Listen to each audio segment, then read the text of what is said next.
Now, I'm going to share with you a philosophy that I've distilled after many years of living minimally. Let's call it a definition, a lesson learned. Minimalism. It's a journey where we gradually filter out things that don't create value so that we no longer waste energy on them. This opens up space for us to focus on living with things that bring a lot of value to our lives.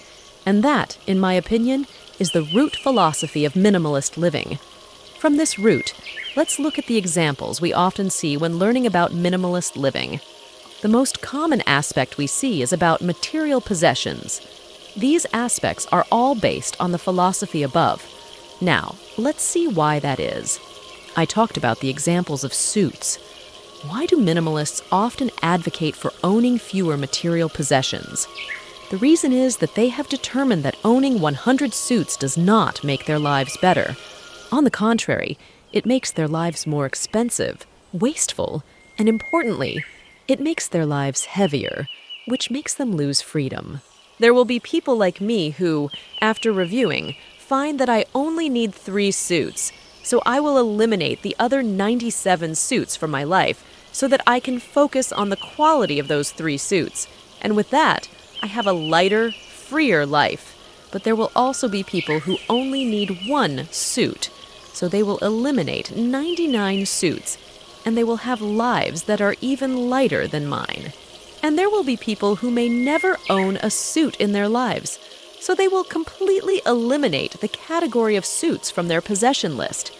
And from there, they have more room to use the surplus money to buy other types of clothes, and they wear those clothes.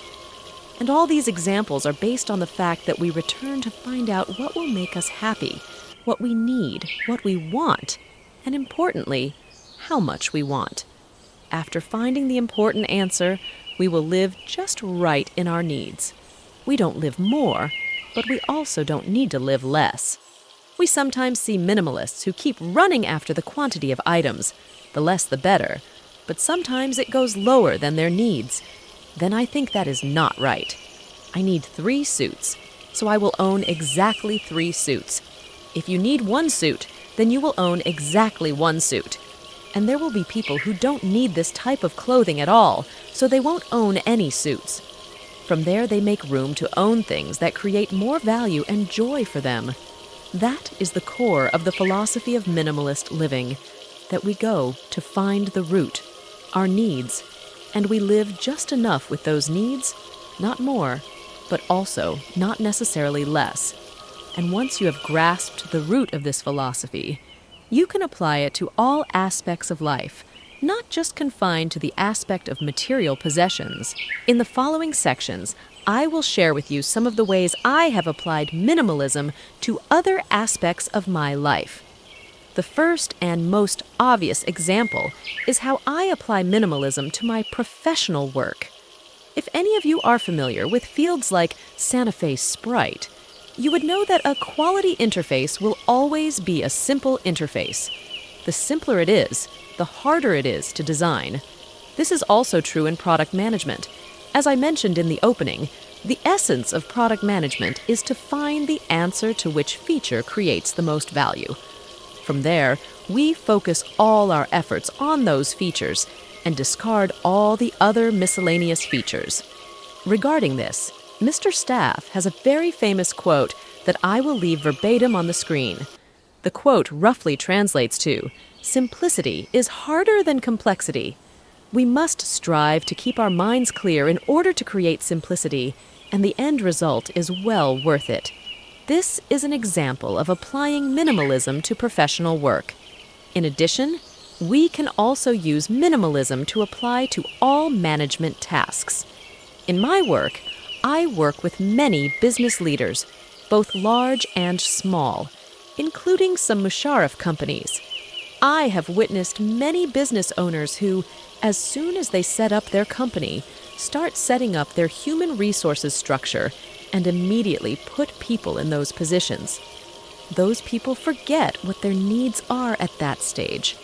Usually, at the beginning stage like that, the biggest need is to verify their canvas model, their ideas, their products, to see if there is a real market demand.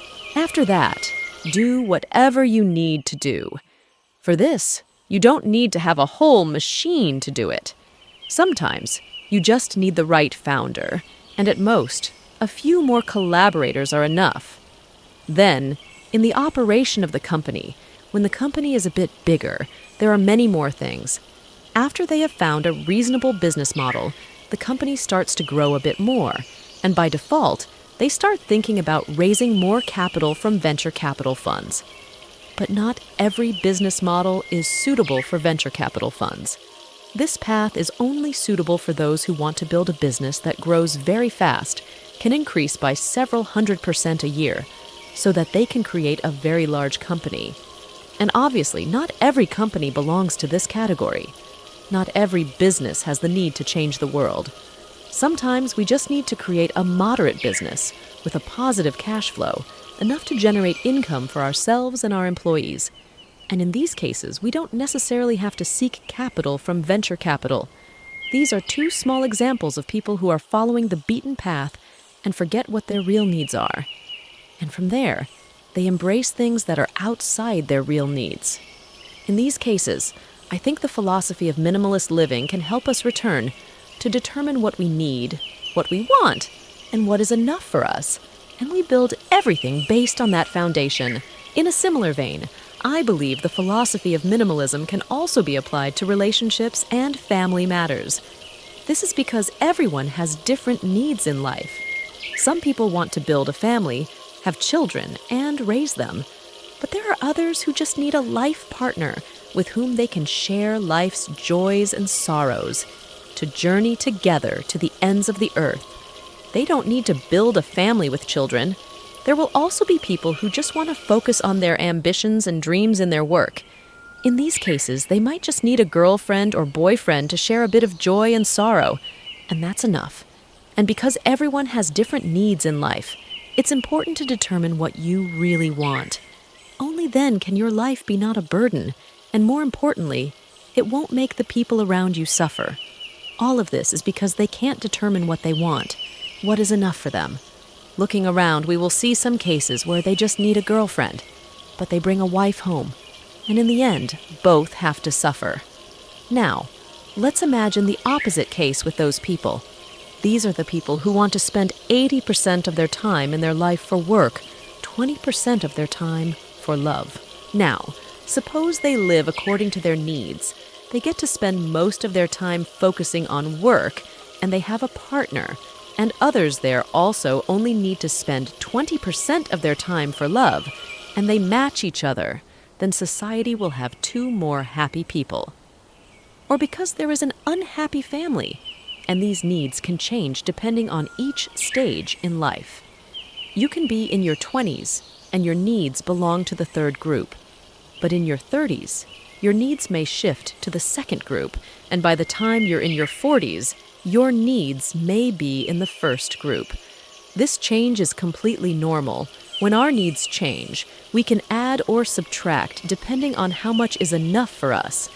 And also, because of that reason, in the book about I mentioned an idea that the act of constantly returning to check what you want is a very important thing and should be done regularly.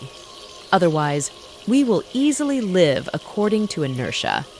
The important thing about minimalism is that it always reminds us to determine clearly what we want. Another aspect where we can apply the principles of minimalism is in finance. In financial freedom journeys, it's essentially a journey where we identify our basic needs and live according to those needs. This opens up the path for us to use what we have to do other things. We use money to create safety nets for us in case our lives fall into uncertainty and poverty. Furthermore, we use it to build a financial fortress that ultimately liberates us completely from the influence of money. Only when we have determined where our needs are can we pave the way to do those things. Minimalism encourages us to find the answer to the question of how much money is enough to create value for life. Above are some examples of how we can apply the philosophy of minimalism to various other aspects of life. As long as we understand the root of this philosophy, there are still many other aspects that we can apply it to.